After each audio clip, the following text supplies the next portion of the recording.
is Wink Tracks the Tropics, powered by the Weather Authority. When the tropics are active, timing is everything. The Weather Authority is keeping you prepared. The latest update did come in from the National Hurricane Center. Helene moving north-northeast. Winds have increased up to 90 miles per hour. Keeping you informed. It's now 170 miles northwest of us. And as we had mentioned, this is a major Cat 4 hurricane. This is going to have major landfall implications. Southwest Florida has seen its fair share of storms in the past few years. We are leaving immediately after this because it is not safe. You're starting to see some of these debris, sticks flying up and out, and it's one of the reasons why Sanibel is evacuated. It clearly is not safe out here. But our slice of paradise has bounced back in ways we'd never expect. It was tough. We had each other, and that's a good thing. I wouldn't have made it without Marianne. We're gonna make it, though. We're gonna make it. Wink News has been there with you every step of the way, and that won't change. Yes, we avoid the worst part of the storm, but the wind field's growing and the pressures are deepening. We're going to feel more of that influence on the back end with the surge. From forecast cones to important safety reminders, the Weather Authority has you covered. You're watching Wink Tracks the Tropics. Welcome, hello. Welcome to Wink Tracks the Tropics. I'm Wink's Weather Authority, Val Simpson. And today we're going to continue talking about Lorenzo because, yes, Lorenzo is still out there in the Atlantic. Not sure what it's doing because it's on its deathbed. That's really what's going on with Lorenzo right now. But also, and on another note, another tropical wave that we're watching right now. Could it potentially develop in the Caribbean? A lot of chatter on this all over social media. So we're going to geek out with our panel of Mets today to talk about what possibilities are there. Could we potentially see something? But before we do that, Andrew's already one step ahead of the game here. He punched in the question of the day. Now, if you could rate this hurricane season from 1 to 10, what would you rate it and why? Obviously, 10 being it's pretty good and 1 being not so great. So let us know what your thoughts are. As you know, this is an interactive platform and we're going to be taking your questions, reading your comments. Let us know where you're watching from or just say good morning. You can leave a comment or question on our Facebook page, or you could do so on our YouTube page. So let's go ahead and punch in the panel of Mets right now. What's up, guys? Hi. Yes. Happy Wednesday. Happy Wednesday, halfway through the week. We're almost there. Do you guys have your cafecito? Somebody push it to the side. Oh, good job, Lauren. Mine's yes. Thank you. I need to get one when you're giving us the update. I will run out real quick. I have my agua. Your agua, good job. Yes. Well, today is the start of Hispanic Heritage Month, so there you go. Nice. A couple of Spanish words there to start things off. Guys, what do you guys rate this hurricane season so far? I think 9. Why 9? I'm going to go 9 because we haven't had any actual landfalling storms. So not 10 because we also had some impacts along the coast. We saw 3 or 4 more homes. I think 8 more homes come down across Rodanthe Beach in North Carolina. The Outer Banks, North Carolina, still has some of those issues. So I'm gonna say 9. Maybe even lower, just because we still have had a number of storms. Yeah. So we don't like an active season. But right now, 12 storms is right on average with what we should see in a hurricane season. Obviously, we still have 6 weeks to go. But I'm going to go with a solid 9 just because we haven't had any landfalling systems with any major impacts besides the ocean impacts along the coast. You guys? Josh, what do you think? I will go with an 8. Number 1, we had the coastal impacts. We had one hit Bermuda too. And then we also got about another solid month to go. So you know I don't like to get a little ahead of myself. So I'll give it an 8 and get back with me in a month. If things are still nice and quiet, I'll give it a 10. And then I'll have to go with an 8.5. There we go.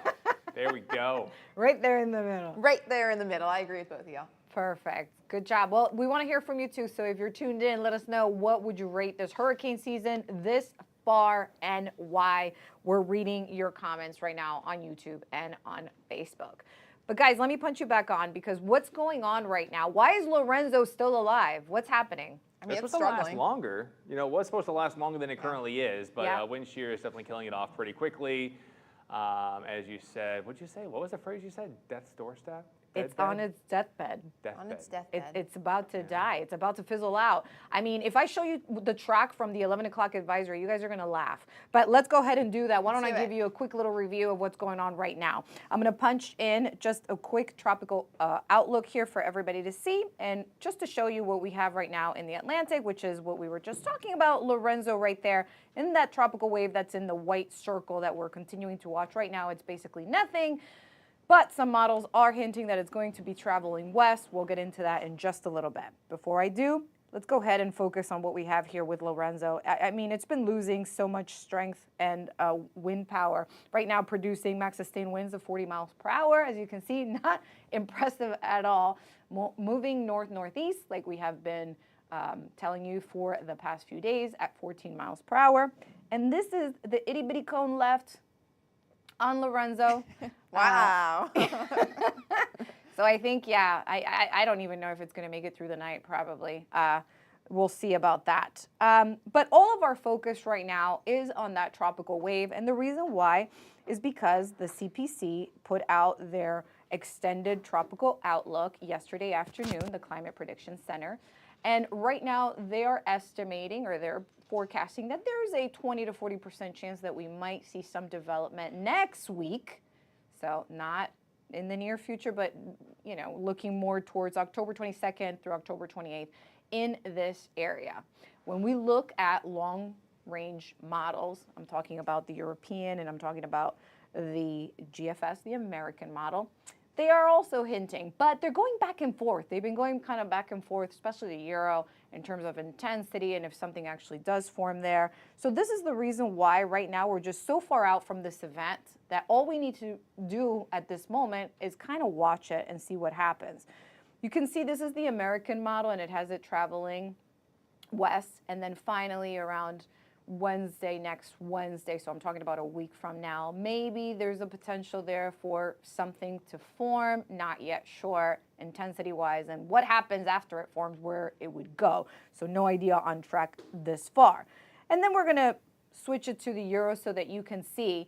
Now the Euro agrees that maybe there's something that moves into that section, that Caribbean, but look at how different the Euro and the American model, right? The American model showing maybe something a little bit more intense perhaps. This looks more like just an area of low pressure. And what we look for usually is when there is consensus within the models. That just basically increases the chances of seeing that develop. I do want to show you some of the ensembles. Ensembles basically look like a big blob of spaghetti, but both the Euro and the GFS model do have something perhaps forming in that area of the Caribbean.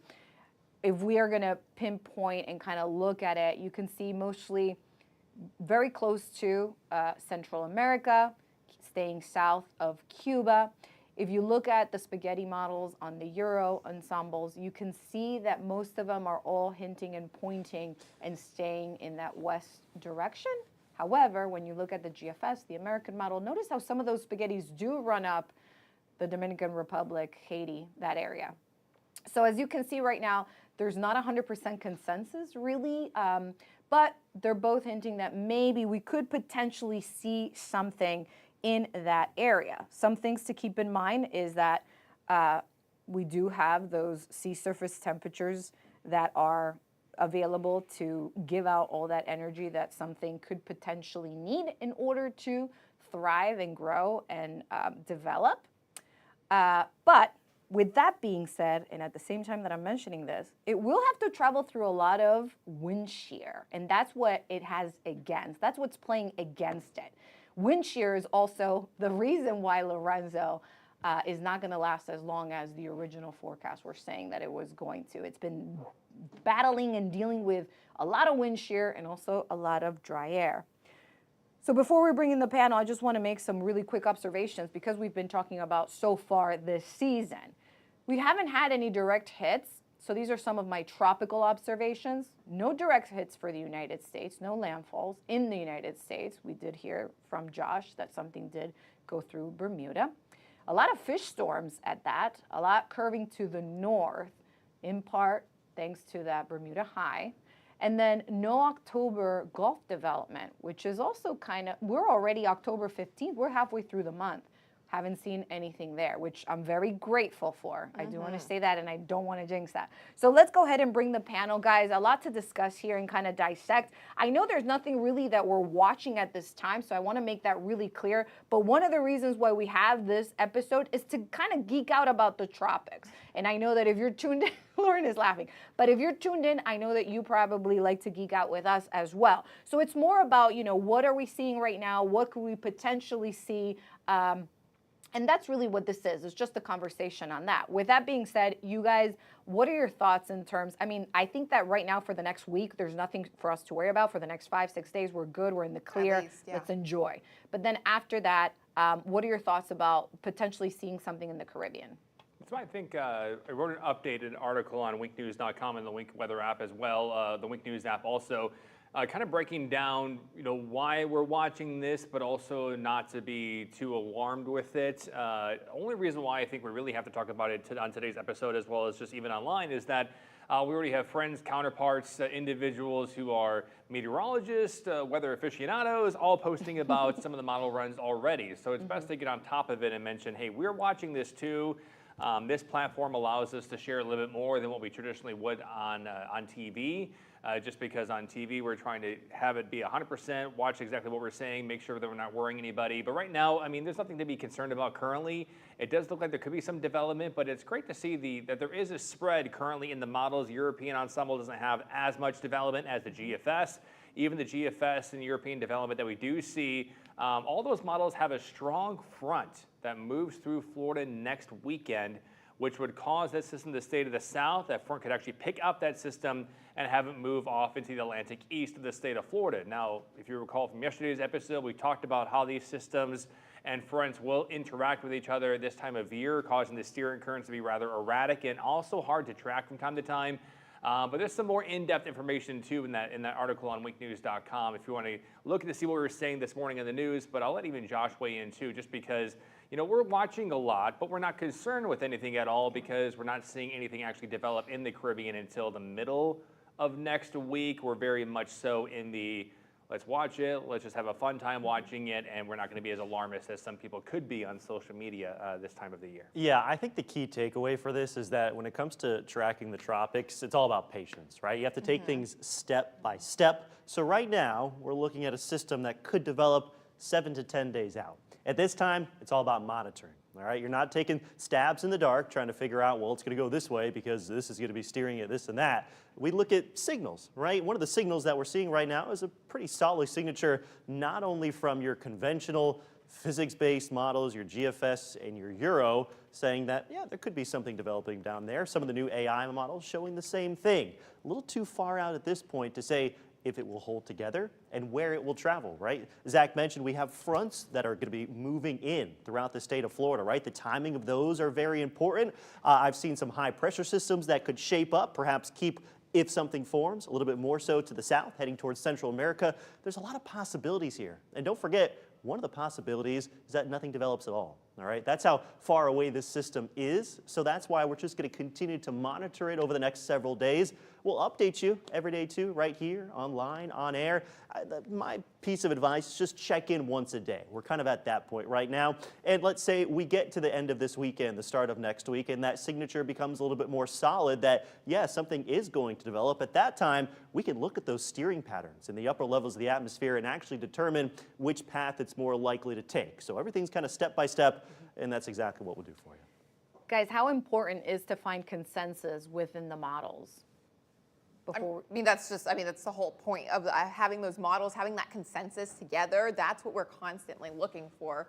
We don't want to see that, a giant spread because that shows there's a lot of uncertainty with the models. So what you're saying, Val, like when we see that consensus, especially even with some of those ensemble models, when we see them a little bit closer together, that we get a little bit more guarantee, or not guarantee even, but more certainty that the pattern could shift in our favor, just depending on where those models go.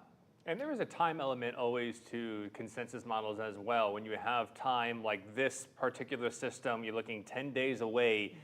You're asking a weather model to correctly understand the atmosphere at its present state right now, including even AI, and then have it accurately predict it and move it 10 days in the future based on physics, like Josh mentioned, based on parameters in the atmosphere, based on everything that we can see on a daily basis. And that's when you start getting that spread and that lack of consensus because of the time element, that as time goes on and as one small error could be taken at the onset of a model's grab, 10 days out, that one small error can be extrapolated into something that's big that could be seeing something, move into the Atlantic or east of Florida or even into the Gulf.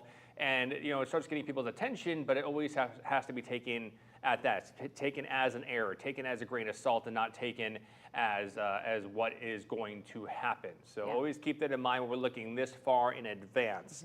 We're educated in the idea of we look at these models all day long. We know what the errors are within the models without going into too much complexity and detail. We know what the biases are of some of these models, and with all of our years of experience with watching those biases come true, it's why we're able to sit back here and say, hey, we're just going to watch this because we know what those biases can create. We could show everything we want to 10 days out, but it's not going to do anything. It's not going to build trust. It's not going to build a forecast that's going to be truly accurate. It's just going to be hearsay and for clicks and for all that stuff. And it's funny you say that because I was scrolling through X this morning, and there's a handful of posts of people just posting 10 to 14 days out and then putting in the caption, some worst case scenario of something developing, something impacting land, whatever. But nobody has that answer. A meteorologist, if you click on those accounts, it's likely not going to be a degreed meteorologist telling you that. It's going to be just somebody who just snaps that picture of 10, 14 days out, whatever that they're seeing, and trying to make this worst case scenario so they can get those clicks. Again, we're not going to do that to you. We don't do that for many reasons, of course, but one, because it's not scientifically accurate, and as scientists, we're going to put out that information that we know is to be true. We've also seen the GFS seeing some very aggressive, but then again, the GFS 14 days out, has that ever been right, guys? It's been aggressive since probably May 15th of this year and every year before that. So I would say last year too, for sure. And again, that's also something that we keep in mind, right? When we look at these different models, some of them have their own biases. The GFS, one of its biases, is to kind of come up with these certain ingredients in the atmosphere at a certain point in time, which is typically long range, like 7 to 10 days, that might be a little bit more enhanced than what it actually comes out to when we get time to it, which is why it spits out these images of giant hurricanes that a lot of the time don't come to fruition. So it's always something that we're keeping in mind as well when we're looking so long range like we are right now. And even the two models you just showed a second ago, Val, between the GFS and the Euro, the GFS is trying to ramp up that exact tropical wave, when the European model conversation could be had that it's not actually developing that tropical wave whatsoever, but it is developing a low that's within the Central American gyre that is going to be in the far southwestern Caribbean, and it's always a place to watch. But always kind of keep that in mind at time. Again, the American model does try and develop that wave. It keeps it farther north. You can see that tighter spin there, and it does develop that one tropical wave into that system. But the European model, it really does. I mean, we're tracking moisture moving across the Atlantic. Moisture moves across the Atlantic all the time. Not saying it's connected to that tropical moisture at all. You can see that there might not be a connection. That blob is actually farther north of where that tropical wave could actually be, but the low is developing near the Central American gyre, and it just shows, and that's why it's so broad as well. And that goes to show, why there is more uncertainty, because really the models have no idea what part this low is going to be developed from. And if you have too many lows in one spot, sometimes, like Josh mentioned, they can work against one another. The wind shear aspect increases, and that would limit any possible development whatsoever either. So again, all scenarios are on the table right now just because we truly do not know where this low is truly originating from. We know we are tracking a tropical wave that could be the indicator, but we're also always tracking the Central American gyre in late October into November as well. And that could be the indicator of development too. So kind of keep both of those scenarios and parts of development in mind too over the next week or so. Good point. It could definitely end up being a big old nothing sandwich because based on this right here. I mean, maybe a lot of rain for Central America like we're seeing, and maybe the Caribbean. Guys, we do have some questions and comments coming in on YouTube, so I'm going to take a moment to read some of this. Tim says, good morning all, and big shout out to any Winkies in the chat. Hey, Tim. What's up, Tim? Good morning. Mary V says, hello, everybody. Happy Wednesday. And she has a question. Has there been any hurricanes / tropical storms that have hit the U.S. in November? Mary's already one step ahead. She's Yes, She's there in have November. been. You guys can correct me if I'm wrong. I just remember dealing with this one in 2022. That was Nicole. That's my first thought. That one Yeah. made landfall on Florida's east coast as a Cat 1, I believe. And then interestingly enough, it crossed the state, made its way into the Gulf for a very brief amount of time, and then went straight up through Tallahassee as a very weak tropical storm. That was an interesting system. Yeah, 2021, it might have even been 2020 as well. I was going to say 2022, but that would have been, you know, the complex issue when you wake up at 2 o'clock in the morning. But anyways, 2020. Wait, what? You know what I said? I was going to say 2021 and 2020 okay. also. Anyways, Okay.